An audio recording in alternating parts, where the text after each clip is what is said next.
আগাম সতর্কতা জারি ছিল ওখানে না যাওয়ার জন্য। একে তো একাদশী ছিল, বড়া কোটাল ছিল, তো এবার একটা ভার্সন এটাও আসছে ওদেরকে বারণ করা হয়েছিল জলে যেতে। তা সত্ত্বেও জলে কেন গেল, কীভাবে গেল, যদি যায়ও তাতে সাথে প্রোটেকশন কেন ছিল না, অনেক বিষয় নিয়ে আমাদের প্রশ্ন আছে। 4-5 জনের সাথে কথা বললে 4-5 রকম ভার্সন পাওয়া যাচ্ছিল। যদি ঘটনা একটাই হয়ে থাকে, সবার সামনে হয়ে থাকে, তাহলে একটাই ভার্সন বেরোনো উচিত। এতগুলো ভার্সনের তো কোনো প্রয়োজন নেই। রাহুল অরুণোদয় ব্যানার্জির উদ্দেশ্যে আমরা আর্টিস্টদের সঙ্গে পায়ে পা মেলাচ্ছি। কয়েকদিন আগে যে দুর্ঘটনাটা ঘটে গেল এবং যে দুঃখজনক ঘটনাটা ঘটে গেল, সেই বিষয়ে আমরা দাদার কাছ থেকে জানতে চাইবো। দাদা, এই যে একে অপরের প্রতি দায় ঠেলাঠেলির পালাটা যে চলছে, এটা কি সত্যি কাম্য ছিল? কখনোই কাম্য নয়। প্রত্যেকে ভালোবেসে কাজ করতে চায়, সেই ভালোবাসার জায়গায় মানছি প্রত্যেকের নিজস্ব স্বার্থ আছে, কিন্তু কারোর স্বার্থ এতটা বড় হতে পারে না যে একটা মানুষের জীবন চলে গেল তারা চুপ করে বসে থাকবে। এই দুর্ঘটনাটা যেদিন ঘটেছিল সেদিন আমরা প্রত্যেকেই যে যার নিজের কাজে ছিলাম। সেখানে খবর আসে এবং খবর আসার পর থেকে যেটা দেখলাম, 4-5 জনের সাথে কথা বললে 4-5 রকম ভার্সন পাওয়া যাচ্ছিল। যদি ঘটনা একটাই হয়ে থাকে, সবার সামনে হয়ে থাকে, তাহলে একটাই ভার্সন বেরোনো উচিত। এতগুলো ভার্সনের তো কোনো প্রয়োজন নেই। তাহলে কি মেম্বার তো অনেকজন থাকে একটা স্পটে, এবার অনেকে ফোন পাওয়া যাচ্ছিল না। এবার কি হয়েছে ভেতরের খবর তো আমরা কিছু জানি না, সেই কারণেই আমাদের এই মিছিল। আমরা we demand justice for Rahul.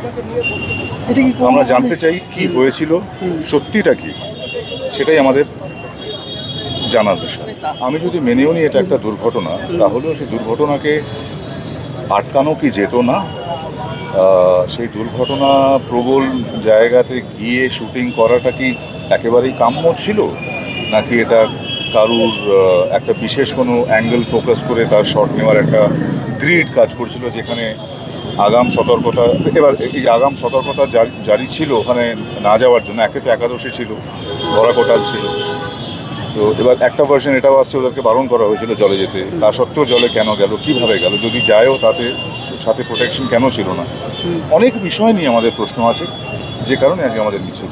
কারণ রাহুলকে আমি রাহুলের সাথে খুব একটা বেশি কাজ করিনি, কিন্তু রাহুলের সাথে ব্যক্তিগত যতটুকু আমার চেনা জানা আলাপ পরিচয় ছিল, খুবই হাসি খুশি, সকলকে সঙ্গে নিয়ে থাকতে ভালোবাসতো, হই করতে ভালোবাসতো, খেলতে ভালোবাসতো। একসাথে আমরা খেলেওছি, একসাথে সিসিএম একসঙ্গে খেলেওছি। হ্যাঁ, এবার এই দেখুন এত লোকের ভিড় আজকে রাহুলের জন্য। রাহুল যাই না, অরুণোদয় রাহুল যাই হোক, আমাদের কাছে তো আর্টিস্ট ফোরামের তরফ থেকে একটু দেরি হয়ে গেল না এই মুভটা করা? এত দেরি করে এফআইআর, এটা তো একেবারে এটা না, বিষয়টা দেরি করে এফআইআর নয়, বিষয়টা হচ্ছে বেটার লেট দ্যান নেভার। ফোরামও একটা ইন্ডিভিজুয়াল কারুর ফোরাম নয়, একটা সম্মিলিত গোষ্ঠী আছে, একটা বডি আছে, সেই বডির প্রত্যেকেই ব্যস্ত মানুষ। এবার সকলে নিজের সময় বার করে নিয়ে এসে যে যতটা সম্ভব পেরেছে করে দিয়ে আজকের দিনে এসে দাঁড়িয়েছে। নাহলে এটা আরও ডিলে হলেও হতে পারতো, আমি জানা নেই। বাট আর্টিস্ট ফোরাম ডেফিনেটলি রাহুলের সাথে আমরা প্রত্যেকে আছি, এবং শুধু আর্টিস্ট বলে নয়, আর্টিস্ট টেকনিশিয়ান নির্বিশেষে। কারণ রাহুল যতটা অভিনেতাদের কাছে প্রিয় ছিল, জুনিয়রদের কাছে মানে ভালোবাসার পাত্র ছিল, সিনিয়রদের কাছেও ভালোবাসার পাত্র ছিল, ঠিক একইভাবে টেকনিশিয়ানদের কাছেও রাহুল অরুণোদয় ব্যানার্জি একজন দাদা, একজন ভাই, একজন বন্ধু। যা হয়ে থাকে, আমরা তো সকলে একসাথে যখন কাজ করি, মিলেমিশে কাজ করার চেষ্টা করি যাতে কাজের পরিবেশটা ভালো থাকে, এবং সেই জায়গা থেকে রাহুল উইল বি মিসড। আচ্ছা, তোমরা কি নিজে থেকে একটা শর্ট আমার জন্য নাও, আরেকটা এক্সট্রা, এরকম বলে তোমরা কি? আমরা অনেক সময় আবদার করে থাকি। আমরা অনেক সময় আবদার করে থাকি। এবার সেটা সম্ভব হলে নেওয়া হয়, সম্ভব না হলে নেওয়া হয় না। আচ্ছা, এই যে ড্রোন শটের কথা উঠে আসছে, দেখুন আমি এত ডিটেলে তো কিছু জানি না, সবটাই তদন্ত সাপেক্ষ বিষয়। মানে আমার পক্ষে এর বিষয়ে কিছু বলাটা আমার মনে হয় না খুব উচিত বলে। জাস্টিস পাওয়া যাবে আশা করছি। এই মুহূর্তে তো এরকম বহু ঘটনা ঘটে গেল আমাদের রাজ্যে, সেটাই তো বিড়ম্বনা, সেটাই বিড়ম্বনা।